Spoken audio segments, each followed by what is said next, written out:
le seul moyen de sortir de la crise du coronavirus, c'est un vaccin. Rappelez-vous, la semaine dernière, Benyamin Netanyahou s'était exprimé à l'hôpital Tel HaShomer à Tel Aviv lors du lancement des essais cliniques sur l'homme du candidat vaccin israélien contre le Covid-19.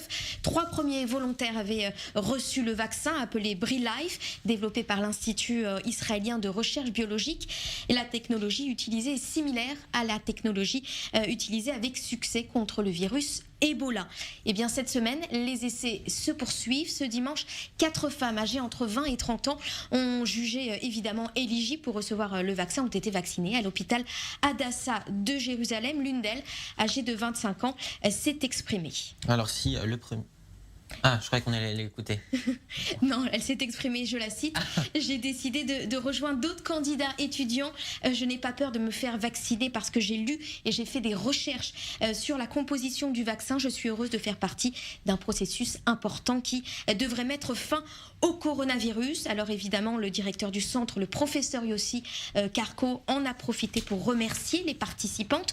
Sans votre réponse, il n'aurait pas été possible de faire avancer la recherche et d'atteindre les étapes suivantes en vaccinant une population plus âgée. Grâce à vous, nous pourrons peut-être atteindre le retour à la vie normale en Israël.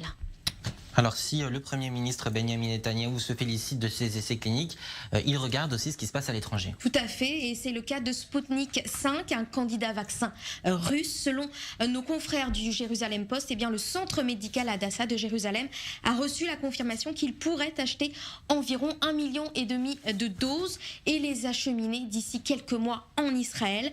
Un vaccin qui doit encore être enregistré et approuvé par le ministère israélien de la Santé. Il faut savoir que fin octobre, la Russie a fait la demande auprès de l'OMS pour que ce vaccin, candidat vaccin, soit enregistré et inclus dans la liste de médicaments utilisés par les pays pour les achats en grande quantité.